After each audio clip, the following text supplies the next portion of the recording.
नमस्कार, स्वागत है आपका पद्मेश न्यूज में। मैं हूं अर्चना मिश्रा। बुलेटिन की शुरुआत में सबसे पहले रुक करते हैं आज की सुर्खियों पर। व्यवसायी सुनील कांकरिया के हत्यारों को पकड़ने 3 लाख का इनाम घोषित। सराफा एसोसिएशन ने 2,60,000, एडीजीपी ने 30,000 और एसपी ने की 10,000 के इनाम की घोषणा। ट्रक की चपेट में आने से एक युवक की मौत, 1 घायल। बालाघाट गोंदिया मार्ग पर चिखला के पास सोमवार की सुबह हुआ हादसा। पूर्व केंद्रीय मंत्री संघप्रिय गौतम ने कहा कि कोई भी सरकार खत्म नहीं कर सकती आरक्षण। स्वच्छता अभियान के रोल मॉडल दिव्यांग तुषार का कलेक्ट्रेट में किया गया सम्मान। पिता के हत्यारे पुत्र को आजीवन कारावास की सजा।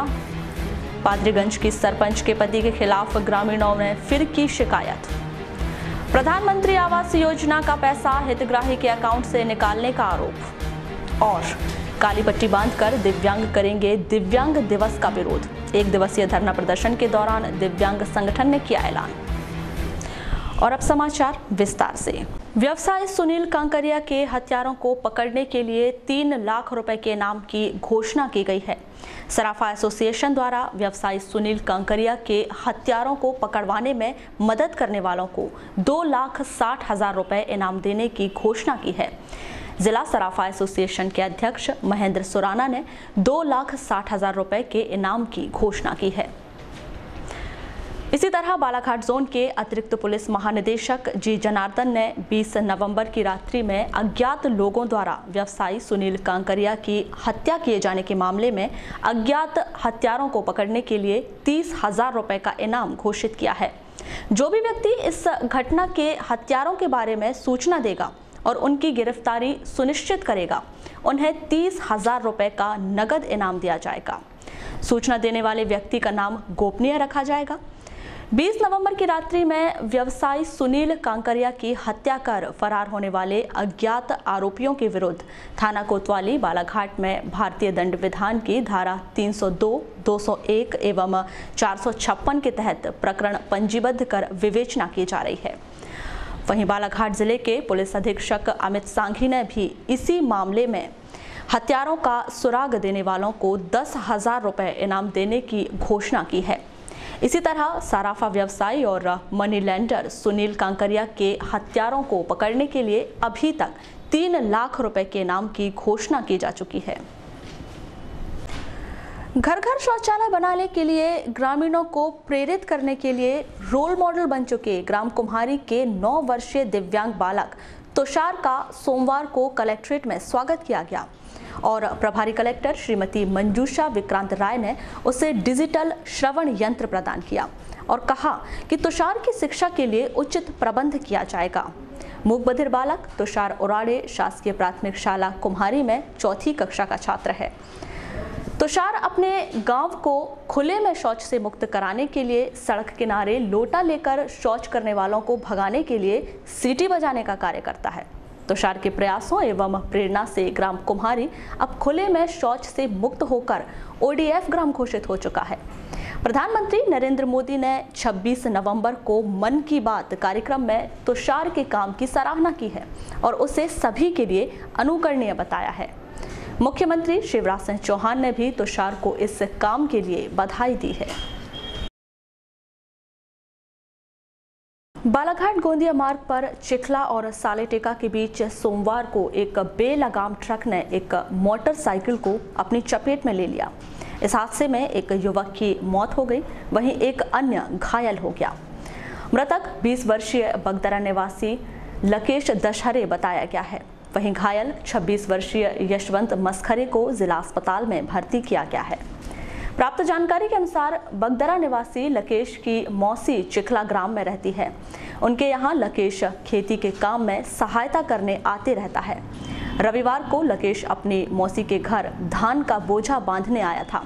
सोमवार को अपने साथी यशवंत के साथ चिखला से मौसी के खेत की ओर बाइक से जा रहा था। तभी बालाघाट से गोंदिया की ओर आ रहे एक ट्रक ने उसकी बाइक को जबरदस्त टक्कर मार दी। इस हादसे में पीछे बैठा यशवंत उछलकर दूर जा गिरा। वहीं लकेश की ट्रक की चपेट में आने से मौत हो गई। मौका पाकर ट्रक ड्राइवर ट्रक को छोड़कर फरार हो गया। खबर मिलने पर हट्टा थाने की पुलिस ने मौके पर पहुंचकर जरूरी कार्रवाई की। अपनी विभिन्न 14 सूत्रीय मांगों को लेकर भारतीय निःशक्त चेतना परिषद द्वारा एक दिवसीय धरना प्रदर्शन किया गया, जिसमें संगठन के विभिन्न पदाधिकारियों ने दिव्यांगों की विभिन्न मांग पूरी किए जाने को लेकर अपना पक्ष रखा। कालीपुतली चौक में सोमवार को आयोजित इस सांकेतिक धरना प्रदर्शन में संगठन द्वारा शासन द्वारा 3 दिसंबर को मनाए जाने वाले दिव्यांग दिवस का विरोध किए जाने की रूपरेखा बनाई गई। धरना प्रदर्शन के दौरान दिव्यांगों ने मंच के माध्यम से उनकी सभी मांगें पूरी किए जाने की गुहार लगाई। अमेरिका तक में कह दिया था कि आपको अगर दिव्यांगों का भरण पोषण नहीं कर पा रहे तो ये दिव्यांगजन हमें दे दो, तो ये शर्म की बात होती है जब कोई विदेशी ताकत या विदेशी सरकार ऐसी कोई बात करती है। और आज भी ये शर्म का विषय है। हमें अपनी एकजुटता के साथ हमें ये उजागर, अपनी कमी उजागर करना है, सरकार की कमी, कि हमें कुछ एक क्रांति लाना है, युगांतकारी परिवर्तन लाना है। हमें अपने अंदर शोर प्रकट नहीं करना है, हमें त्याग मिलाना है, सर्दी गर्मी बरसात को भूलना है, मन में चल रहे विचारों को भूलना है। हमें ये नहीं सोचना है कि वो नहीं जा रहा तो हम नहीं जाएंगे। कहते हैं ना, जिसने मन को जीत लिया उसने अपने आप को जीत लिया। आयोजित इस एक दिवसीय धरना प्रदर्शन के संदर्भ में की गई चर्चा के दौरान ब्लॉक उपाध्यक्ष आनंद बागमारे ने बताया कि वे मैकेनिक इंजीनियर बनना चाहते हैं, जिसके लिए उन्होंने इंजीनियरिंग कॉलेज में दाखिला लिया, लेकिन शासन द्वारा उन्हें परीक्षा शुल्क में तक छूट नहीं दी जाती और उन्हें महज 300 रुपए प्रति माह की पेंशन में ही अपना गुजारा करना पड़ता है। किया हुआ है कॉलेज रनिंग चल रहा है, तो उसमें आपको किस प्रकार से असुविधाएं हो रही है? और पेंशन में भी वृद्धि किया जाए और जो एडमिशन शुल्क रहती है उसमें भी छूट दिया जाए। क्या बनना चाहते हैं आगे? मैं मैकेनिकल इंजीनियर बनना चाहता हूँ। आयोजित इस धरना प्रदर्शन के संदर्भ में की गई चर्चा के दौरान भारतीय निःशक्त चेतना परिषद के जिला अध्यक्ष अमन नामदेव ने चेतावनी देते हुए कहा कि अगर उनकी मांगें पूरी नहीं की जाती तो संगठन द्वारा काली पट्टी बांधकर शासन द्वारा 3 दिसंबर को आयोजित विश्व दिव्यांग दिवस का विरोध किया जाएगा। ये हम लोग का जो एक दिन का सांकेतिक धरना प्रदर्शन है, इसमें मुख्यमंत्री के नाम से अपनी 14 सूत्री मांगों को लेके शिक्षा, रोजगार एवं पेंशन, ये प्रमुख मांगों को लेकर आज एक दिन का धरना हम दे रहे और मुख्यमंत्री के नाम का ज्ञापन देंगे और प्रशासन को होश में लाएंगे कि कम से कम वोट बैंक जिसका है उसको तुम सुखी करते हो और हम लाचार भी दिव्यांग भाई, विकलांग भाई, इन लोग के लिए कोई सुविधा नहीं देते हो। इसमें प्रमुख मांग स्पेशल स्कूल हॉस्टल के साथ रोजगार में पारदर्शिता लाए, वॉकिंग इंटरव्यू में पेंशन में 3000 रुपये की वृद्धि की जाए। ऐसी अन्य 14 मांगों के साथ हम लोग आज ये आंदोलन कर रहे हैं। जिला पंचायत बालाघाट के अंतर्गत आने वाले ग्राम पंचायत पादरीगंज में प्रधानमंत्री आवास योजना के अंतर्गत बनाए जाने वाले मकानों में पैसों की हेराफेरी किए जाने के कई मामले सामने आए हैं, जिसमें गांव के ही कुछ हितग्राहियों ने सरपंच पति पर उनके बैंक अकाउंट से मकान बनाए जाने के नाम पर पैसे लेने का आरोप लगाया है। योजना के अंतर्गत मकान बनाने के लिए अगली किश्त प्रदान किए जाने की मांग को लेकर ग्राम पंचायत पादरीगंज के कुछ ग्रामीण सोमवार को जिला पंचायत पहुंचे, जहां उन्होंने जिला पंचायत की मुख्य कार्यपालन अधिकारी मंजूषा विक्रांत राय से मुलाकात कर सरपंच पति महेंद्र ठाकुर पर मकान बनाने के लिए योजना के पैसे लिए जाने का आरोप लगाया है। जिला पंचायत सीईओ श्रीमती मंजूषा राय से की गई मुलाकात पर ग्रामीण श्रीमती बसंता बाई ने दयाराम आदा, मनीराम मरस्कोले सहित अन्य ग्रामीणों ने मकान बनाने के लिए दूसरी किश्त नहीं मिलने की बात कही, तो वहीं अन्य ग्रामीणों ने मकान बनाने के लिए आई किश्त को सरपंच पति द्वारा मांगे जाने की जानकारी दी। ग्रामीणों की सुनवाई में ग्रामीण देव सिंह ने बताया कि 21 जनवरी को उन्हें मकान बनाने के लिए 40,000 रुपए की सहायता राशि मिली थी, लेकिन जब वे पैसे निकालने बैंक गए तो उनके अकाउंट के पैसे गायब थे। जब वे मामले को लेकर सरपंच पति महेंद्र ठाकुर के पास गए तो सरपंच पति ने उनका मकान बनाकर दिए जाने की बात कही, साथ ही उन्हें महज 9,000 रुपए और कुछ मटेरियल दिया गया, लेकिन पैसा नहीं दिया। वहीं वहाँ गए तो बोले कि तेरे खाते में 500 खाता खुलवा है, इसमें पहले 40,000 दवाई है, इसमें तेरे 500 रुपये बचा है, बाकी है ही नहीं। हम करते हैं जीतून काम, तो हमने बोले सरपंच तुम हमारे पैसे निकाले, तो हमको 9,000 रुपये दिया। सरपंच ने 9,000 रुपये दिए जी, तो 15 बोरी सीमेंट दिया है और 9 कालम दिया है और ज़्यादा आला हम बना के तैयार गड्ढा। कब दिया ये? बोल रहे हैं हमारे लड़के से वो खाता नंबर ले लिया। नोट करो भाई इसका बयान। हम साहब बताए भी जाके 2-3 बार घर गए हैं। नौशाद बाई ने बताया कि सरपंच पति ने उनके पति को बैंक ले जाकर उनके अकाउंट में आए 40,000 रुपए निकाल लिए और मकान का मटेरियल भी नहीं दिया, जिसकी रिपोर्ट उन्होंने चांगोटोला थाने में दर्ज कराई है। उन्होंने आगे बताया कि उनके पति की मृत्यु हो गई, लेकिन सरपंच पति द्वारा उनके 40,000 रुपए नहीं लौटाए गए। हमको मालूम नहीं थी, सावन का महीना चल रहा था, सावन के पहले निकाले, न ईटा है न माटी है न कुछ। आप मकान क्यों नहीं बना लेते हो? क्या बनाऊंगी? ये लड़की है, यही आपको मदद करा देगी। कुछ अकेले जाके निकाल लिया, बुढ़ा को देखे उसको साथ में गया और निकाल लिया। बुढ़े को साथ में ले गया और पैसा निकाल लिया। फिर क्या हुआ? कुछ नहीं। आपने उससे पैसा मांगा कि हमें मकान बनाना है? कौन ने? आपने कि बुढ़े ने? आपके बुढ़े ने भी मांगा। मेरे पति ने मतलब मांगा पैसा कि मकान बनाना है, पैसा नहीं दिया मुझे। उसने पैसा नहीं दिया। वहीं ग्रामीण डोलीचंद माहूलाल ने बताया कि उन्हें पहली किश्त फरवरी में 40,000 रुपए की मिली थी, जिसमें से 26,000 रुपए सरपंच पति ने ले लिए। वहीं अप्रैल में मिली 46,000 रुपए की दूसरी किश्त में, जिसमें से 38,000 रुपए पुनः सरपंच पति द्वारा मकान बनाए जाने के नाम पर ले लिए गए। तो तुमने पहली किश्त जब मिली उसमें क्या किया तुमने? उसमें 26,000 दिए थे लैंड ठाकुर को। तुम नहीं, महेंद्र ठाकुर की बात क्यों कर रहे हो तुम? वो ठेकेदार है क्या?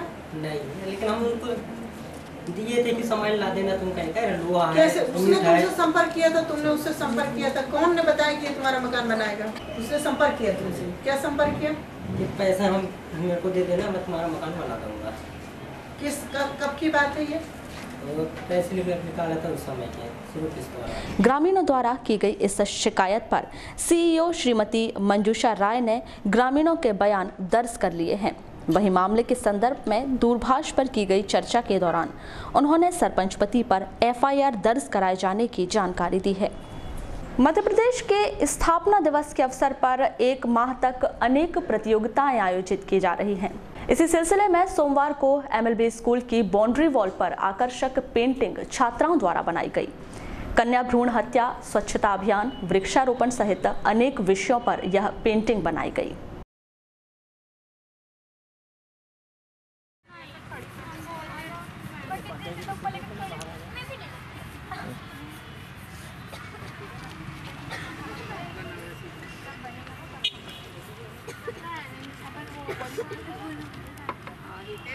अच्छा ये वो अल्लाह क्यों कर रहे हो रे? अल्लाह क्यों कर रहे हो?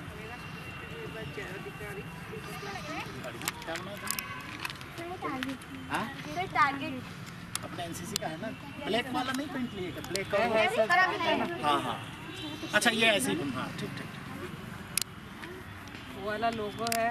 हाँ और ठीक है, टारगेट है। और ये इन लोगों को तो आजकल फायरिंग नहीं कराते हुए ना, पैंटोटो वाले में है। वॉल पेंटिंग करवाई जा रही, क्या मुख्य उद्देश्य है इसका?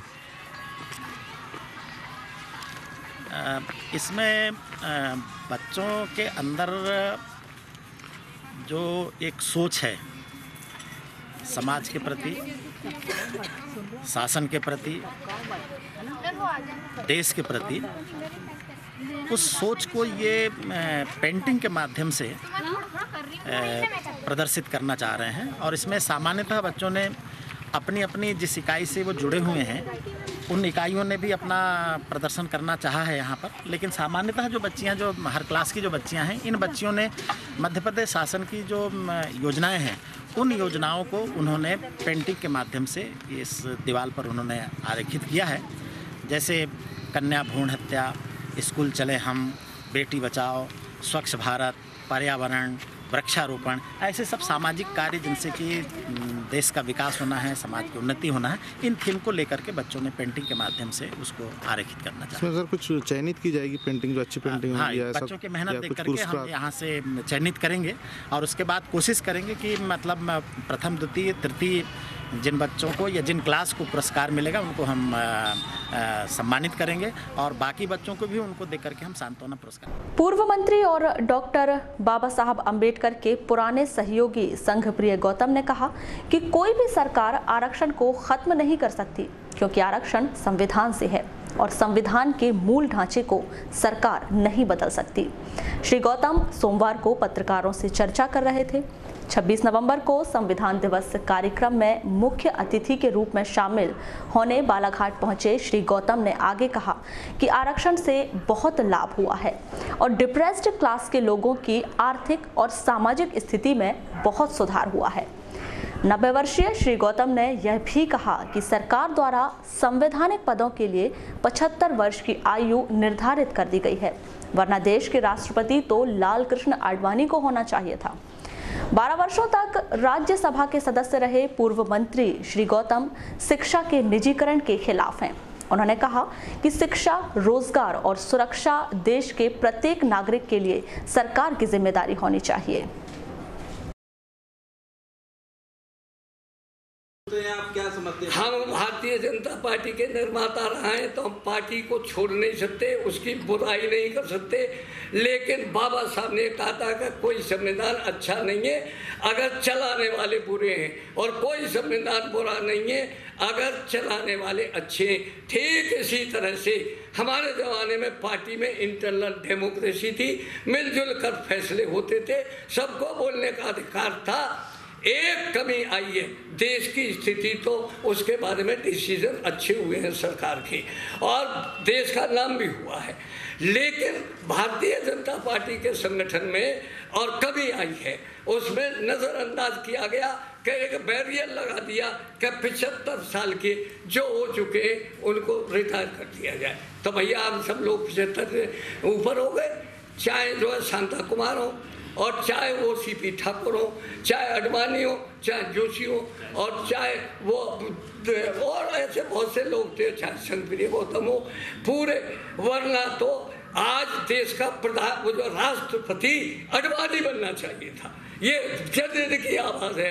क्या ये अच्छा हुआ? है इसको कोई अच्छा नहीं मानना, बीजेपी का कार्यकर्ता नहीं मानना, लेकिन जब उनको पूरा बहुमत मिल गया सैया भाई कोतवाल फिल्टर काये को, तो फिर भाई उनको कौन दखलंदाजी कर सकता है? तो ये है कि और किसी की हिम्मत नहीं है, कोई जो दखलंदाजी करे तो अपने घर बैठ से जाए जो है। तो आरक्षण के बारे में पहली बात तो ये है, संशोधन संविधान में कर सकती है, आरक्षण संविधान से है, संविधान में अनेक संशोधन है, लेकिन मूल ढांचे को सरकार नहीं बदल सकती।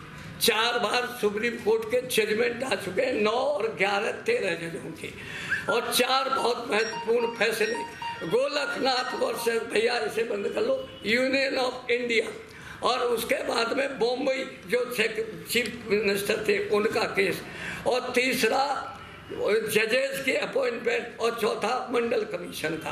ये सब संविधान को जस्ट ठहरा करके सुप्रीम कोर्ट ने डिसीजन लिए, और फिर एक संविधान समीक्षा आयोग अटल जी की सरकार ने बिठाया, संघ के उस पर जो है जस्टिस वेंकट चटिया की अध्यक्षता में, उसने कोई आंदोलन उसमें ये नहीं किया कि मूल ढांचा नहीं बदल सकता। और मूल ढांचा क्या है? पार्टी की प्रस्तावना, मौलिक अधिकार, और ये आरक्षण मौलिक अधिकार में है। इसमें ज़्यादा ज्ञान मेरी ऐसा लीगल है कि मुझे साफ सुथरा लगा। दूसरे मुझे शहर में है ये जो है आपाधापी और ये जो ओवरटेकिंग होता है इनका व्हीकल्स का, ये नहीं दिखाई दिया, ये मुझे अच्छा लगा जो है। आज मैं सुबह थोड़ा सा टहलने गया तो मैंने सफाई कर्मचारी देखे, तो एक सफाई वाला सड़क पर से कूड़े को नाली सी में करता जा रहा था, उसके साथ साथ दूसरा उसे इकट्ठा करता जा रहा था। ये भी व्यवस्था अच्छी व्यवस्था है। तो भैया और यहाँ के जो लोग मैंने देखे, फटे पुराने कपड़े मैंने कोई पहनते नहीं देखा, चीथड़ियों में मैंने नहीं देखा, मैले कुचले कपड़ों में कोई नहीं देखा, भीख मांगते मैंने कोई नहीं देखा। मैंने सब साफ सुथरे अच्छे और जैसे शक्ल सूरत से नौजवान मालूम पड़ रहे थे, आप लोग जैसे भी हो। तो मुझे तो सत्र न्यायाधीश दीपक कुमार अग्रवाल की अदालत ने एक 35 वर्षीय व्यक्ति राम सिंह बेगा को आजीवन कारावास की सजा सुनाई है। महाराजखंड क्षेत्र के ग्राम समनापुर के मिनाही टोला निवासी इस व्यक्ति ने अपने ही पिता दुर्पा सिंह की लाठी से पीट कर हत्या कर दी थी। इस व्यक्ति ने अपने पिता की लाठी से पिटाई इसीलिए की थी क्योंकि उसने शराबी बेटे को शराब पीने के लिए पैसे नहीं दिए थे। लालबर्रा के थाना परिसर में 26 नवंबर को वहां के कोचिंग संचालकों की बैठक थाना प्रभारी द्वारा ली गई। अनेक जनप्रतिनिधियों की प्रमुख उपस्थिति में आयोजित इस बैठक के दौरान थाना प्रभारी कमल सिंह ठाकुर ने सभी कोचिंग संचालकों से कहा कि वे सुबह 6:30 बजे से कोचिंग क्लासेस लगाएं और बच्चों को यह समझाइश भी दी कि वे हड़बड़ी में सड़क पार ना करें। आपको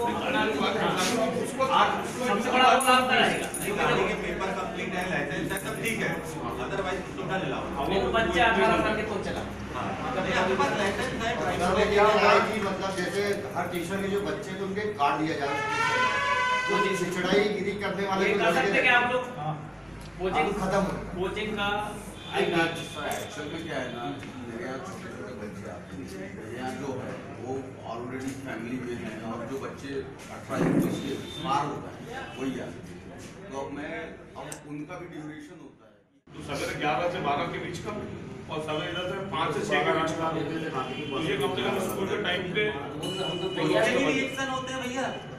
देखो अब नाके के पास आप रोक रहे हो, रोक कहाँ रहे हो, जगह नहीं है, रोक कहाँ सड़क के ऊपर ही रोक रहे हो ना, एक चक्का उसके नीचे और एक छोटा सड़क और क्या होता है जब तक वो नाके से यहाँ तक आए तब तक तो ठीक है, जैसे ही मोड़ से बाहर बढ़ते हैं एक दूसरे दोनों तरफ से दिखते नहीं लोग आते हैं बिल्कुल सही बोलो पीछे यार वो भी रिस्की मैटर है वहाँ का।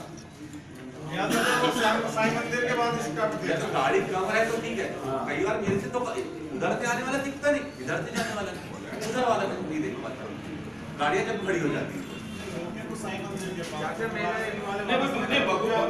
पकौड़े उधर हो जाता है अपना और एक कटिंग बोलो उधर अपना वो वहीं पे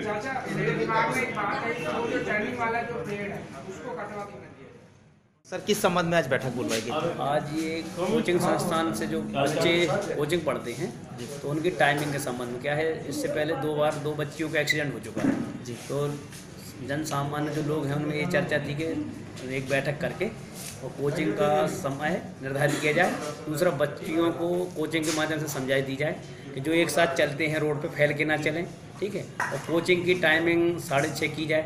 और ये भी सुझाव रखा गया है सब लोगों के साथ कि जो बच्चियां हैं उनकी सुबह की टाइमिंग रखी जाए, रात की टाइमिंग ना रखी जाए जी। तो कोचिंग संचालक सहमत है इसमें? हाँ, इस बात से वो सहमत हुए हैं।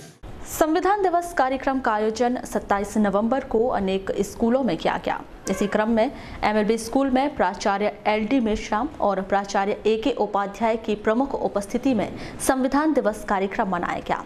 इस अवसर पर छात्र छात्राओं को संविधान से संबंधित जानकारी दी गई।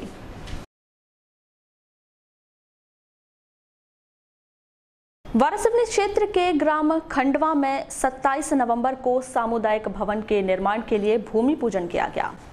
जिला कांग्रेस कमेटी के अध्यक्ष और पूर्व विधायक प्रदीप जायसवाल, ब्लॉक कांग्रेस अध्यक्ष भोजेश्वर पटले और जनपद सदस्य छोटू ठाकरे की प्रमुख उपस्थिति में यह भूमि पूजन कार्यक्रम संपन्न हुआ।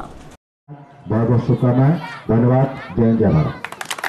सरकार में हो रहा है और इसी कड़ी में आमंत्रित करता हूँ हमारे ब्लॉक कांग्रेस कमेटी के अध्यक्ष भाई खंडवा के एक ऐतिहासिक चौक जो जहाँ पर लगता है और ऐसे महत्वपूर्ण जगह पर हमारे भाई छोटू ठाकरे जो इस जनपद पुजारी बोलने से काम हो गया क्या?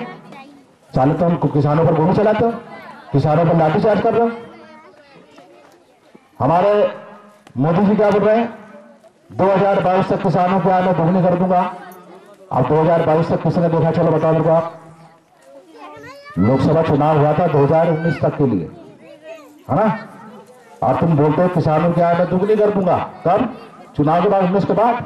आने 2019 में भी तुमको वोट किसको देना? मोदी को देना। इसका मतलब साफ है, तब करूंगा बोलता है।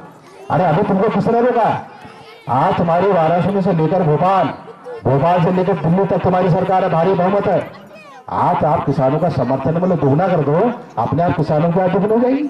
तो 2022 को सपा दिखा रहे, झूठ बना रहे हमको है। बहुत बड़ा वहाँ निधि नहीं आती, फिर भी उन्होंने अपनी सारी निधि इस अपने आवश्यकता को समझते हुए इस ग्राम पंचायत को दिया। मैं उनका इस ग्राम पंचायत की ओर से बहुत बहुत आभार व्यक्त करता हूं, उन्हें धन्यवाद प्रेषित करता हूं कि उन्होंने यह एक नेक कदम इस ग्राम के लिए उठाया है। वो निश्चित आज वो धन्यवाद के पात्र हैं। रही बात आज नेता की और इस क्षेत्र की, तो आप निश्चित जानते हैं कि विगत 15 वर्षों तक इस क्षेत्र के गुड्डा भैया विधायक रहे हैं। और सरंडी, मुझे खंडवा, सरंडी, साउंगी, मूरझाड़े 4 पंचायत के लोगों का आशीर्वाद मिला है। इस किस कार्य का आज भूमि पूजन किया गया? ये सामुदायिक भवन का भूमि पूजन है। मुझे अभी जो है खंडवा में अति आवश्यक कार्यक्रम में मैं आता था, मुझे देखता था कि यहाँ एक भवन की बहुत नितांत जरूरत थी। जो मुझे इस बार निधि मिली तो मैंने सोचा कि निधि पूरी जो है इसी ग्राम में दिया जाए, है ना। और 14 आयोग से मिलाकर के ये जो भूमि सामुदायिक भवन का भूमि पूजन आज संपन्न किया गया है। और आने वाले टाइम में जो भी योजनाएं आएगी, तो योजनाओं का लाभ इस ग्राम की सभी जनता को, अंतिम छोर पे जो आदमी बैठा है उसको बराबर पहुंचाया जाएगा। कब तक कार्य प्रारंभ हो जाएगा? ये कार्यक्रम करीब 1 माह लग जाएगा, थोड़ी उसमें कार्यप्रणाली रहती है। वारासिवनी के वार्ड नंबर 1 स्थित शासकीय सीनियर छात्रावास में 27 नवंबर को छात्रावास स्थापना दिवस समारोह पूर्वक मनाया गया। पूर्व भाजपा उपाध्यक्ष छगन हनवत, एसएसबी कॉलेज की छात्र संघ अध्यक्ष सुरतिका सिरसाम सहित अन्य गणमान्य नागरिकों की प्रमुख उपस्थिति में आयोजित कार्यक्रम के दौरान मनमोहक सांस्कृतिक प्रस्तुतियां भी दी गईं। तब मैंने 8वीं में टॉप किया, और जब मैंने 8वीं में टॉप किया तो 9वीं 10वीं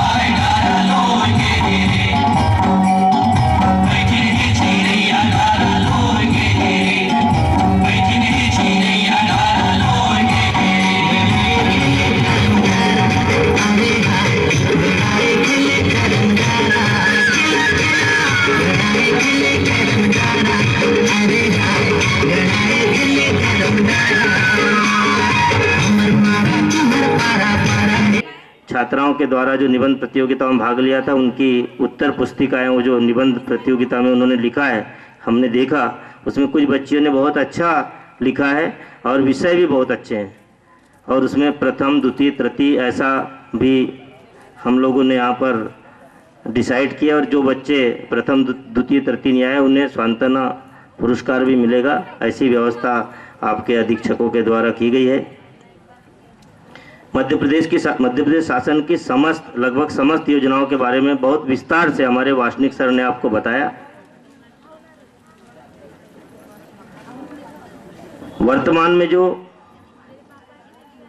माहौल चल रहा है देश के अंदर में, प्रदेश के अंदर में, जिले के अंदर में, शिक्षा के प्रति बहुत ज़्यादा जागरूकता फैलाई जा रही है। और शिक्षा का जो अवसर है, इसके लिए हमारी सरकारों ने शिक्षा का अधिकार ऐसा कानून बना दिया है ताकि कोई भी बच्चा, कोई भी छात्र सलामे। क्या कार्यक्रम आयोजित किया गया? ये मध्य प्रदेश स्थापना दिवस के उपलक्ष्य में छात्रावास दिवस मनाया जाता है, जिसमें सभी छात्रावास में होता है, उसी के उपलक्ष्य में आज ही प्रोग्राम हो रहा है। तो ये कहाँ छात्रावास के बच्चे शामिल हुए? यहाँ पर झालीवाड़ा सीनियर बालक छात्रावास और एसटी छात्रावास बालक, और ये जनजाति पोस्ट मैट्रिक कन्या छात्रावास, और हमारा ये कन्या छात्रावास वारासिवनी और बालक छात्रावास। 6-9 से प्रारंभ हुआ कार्यक्रम, तो इसमें कौन कौन सी प्रतियोगिता आयोजित करवाई गई? इसमें है पेंटिंग और खेलकूद, रंगोली और जैसे। वारासिवनी के एसएसबी कॉलेज में 27 नवंबर को संविधान दिवस कार्यक्रम मनाया गया। प्राचार्य डॉक्टर सरिता कोल्हेकर और छात्र संघ अध्यक्ष सुरतिका सिरसाम की उपस्थिति में हुए कार्यक्रम में संविधान के बारे में जानकारियां दी गईं। उन मौलिक अधिकारों के कारण ही हम लोगों का विकास संभव हुआ है, क्योंकि मौलिक अधिकार वे अधिकार हैं जो मैं ऐसा तो मंच पर आमंत्रित करता हूँ, जो मंच पर आए अपने विचारों की मैंने कौन सा कार्यक्रम आयोजित किया गया? आज संविधान दिवस मनाया जा रहा है। राजनीति विज्ञान विभाग की ओर से एक संगोष्ठी कर रहे हैं संविधान दिवस के उपलक्ष्य में। हालांकि 26 नवंबर यानी कि कल होना था ये कार्यक्रम, चूँकि कल संडे था और बच्चे कॉलेज में नहीं आ पाते अधिक संख्या में, इसलिए फिर इस कार्यक्रम को हमने आज। तो बेटे संगोष्ठी में क्या बताया जा रहा है विद्यार्थी? संगोष्ठी में संविधान के बारे में बताया जा रहा है कि संविधान का निर्माण कैसे हुआ, संविधान, भारत के संविधान की विशेषताएं क्या क्या हैं, भारतीय संविधान कैसे बना, आदि आदि। और डॉक्टर बाबा साहब अम्बेडकर जो संविधान के शिल्पकार माने जाते हैं, उनका क्या योगदान रहा संविधान के निर्माण में, इस पर संगोष्ठी रखी गई। ये हमारे बच्चों के सिलेबस में भी है। डॉक्टर अम्बेडकर एक थिंकर के रूप में भी हम पढ़ते हैं और भारतीय संविधान राजनीति विज्ञान के फर्स्ट ईयर में ही है। संविधान जो कैसे बना, उसमें क्या राइट है। भीमराव जी अम्बेडकर जी थे जिन्होंने इसे 26 नवंबर 1949 को लागू तैयार किया एवं इसे 26 जनवरी 1950 को लागू किया। इसे बनने में 2 वर्ष 11 माह 18 दिन लगे। इसे बनने के लिए जो लागत लगी वो 6.4 करोड़ थी। इस संविधान में डॉक्टर भीमराव जी अम्बेडकर जी ने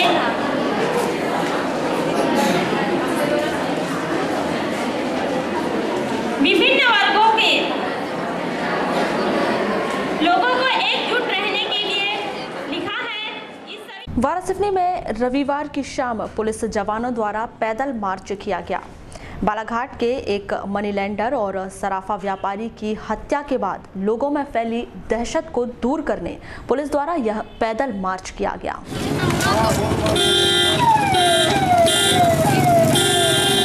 वरिष्ठ अधिकारी, अतिरिक्त पुलिस महानिदेशक महोदय, डीआईजी महोदय और एसपी महोदय और सभी वरिष्ठ अधिकारियों ने बैठ के ये एक निर्णय लिया है कि शाम के समय सभी जो पुलिस अधिकारी हैं ये सब पैदल मार्च करें, क्षेत्र में अपनी उपस्थिति दर्ज कराएं और साथ ही जो कई कारणोंवश पुलिस अपने व्यायाम और इस पर नहीं हो पा रहे, तो इस पर पैदल मार्च करने से उनके स्वास्थ्य में भी लाभ होगा। इस उद्देश्य से वरिष्ठ अधिकारियों ने यह आदेश किया। भारतीय जनता युवा मोर्चा के पदाधिकारियों ने 26 नवंबर की शाम वारासिवनी के गोलीबारी चौक में श्रद्धांजलि कार्यक्रम आयोजित कर शहीदों को नमन किया। यह कार्यक्रम 9 वर्ष पहले मुंबई के ताज होटल में हुए हमले के दौरान शहीद हुए लोगों और जवानों को श्रद्धांजलि अर्पित करने आयोजित किया गया। इस अवसर पर भाजपा नेता निरंजन बिसेन और नवल श्रीवास्तव प्रमुख रूप से उपस्थित रहे।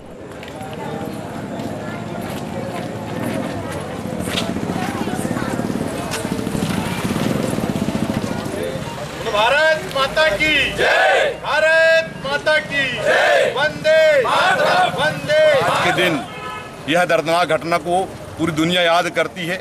हिंदुस्तान की राजनीति में बहुत बड़ी घटना थी, हिंदुस्तान के लिए बहुत बड़ा क्षोभ का विषय था और आज उसको युवा मोर्चा ने याद करके निश्चित तौर पे ये बताया कि हमारी संस्कृति, हमारा संविधान, हमारी संगठन, हमारा भारतीय जनता पार्टी संगठन इन ऐसे शहीदों को आज उन्हें याद करता है। हम ये मांग करते हैं युवा मोर्चा के साथी जब हमारे आज जो कार्यक्रम कर रहे हैं, सबकी ये मंशा है कि हाफिज सईद को तुरंत गिरफ्तार किया जाए। सबसे पहले कि ऐसे आतंकवादी के जो मास्टरमाइंड हैं उनको गिरफ्तार किया जाना चाहिए। 26/11 में जो शहादत हमारे पुलिस अधिकारी, वहाँ के आम सिविलियन, उन्होंने अपनी शहादत दी थी, उनको नमन करता हूँ। चलते चलते एक नज़र आज की हेडलाइंस पर एक बार फिर। व्यवसायी सुनील कांकरिया के हत्यारों को पकड़ने 3 लाख का इनाम घोषित। सराफा एसोसिएशन ने 2,60,000, एडीजीपी ने 30,000 और एसपी ने की 10,000 के इनाम की घोषणा। ट्रक की चपेट में आने से एक युवक की मौत, 1 घायल। बालाघाट गोंदिया मार्ग पर चिखला के पास सोमवार की सुबह हुआ हादसा। पूर्व केंद्रीय मंत्री संघप्रिय गौतम ने कहा कि कोई भी सरकार खत्म नहीं कर सकती आरक्षण। स्वच्छता अभियान के रोल मॉडल दिव्यांग तुषार का कलेक्ट्रेट में किया गया सम्मान। पिता के हत्यारे पुत्र को आजीवन कारावास की सजा। पादरीगंज की सरपंच के पति के खिलाफ ग्रामीणों ने फिर की शिकायत। प्रधानमंत्री आवास योजना का पैसा हितग्राही के अकाउंट से निकालने का आरोप। और काली पट्टी बांधकर दिव्यांग करेंगे दिव्यांग दिवस का विरोध। 1 दिवसीय धरना प्रदर्शन के दौरान दिव्यांग संगठन ने किया ऐलान। तो ये थी अभी तक की खास खबरें। खबरों की ज्यादा जानकारी के लिए लॉग ऑन कीजिए www.balaghatexpress.in पर। इसके अलावा आप अपने एंड्रॉयड फ़ोन से प्ले स्टोर पर जाकर बालाघाट एक्सप्रेस ऐप भी डाउनलोड कर सकते हैं। तो आज बुलेटिन में बस इतना ही। अगले न्यूज़ बुलेटिन के साथ फिर मुलाकात होगी। तब तक के लिए नमस्कार।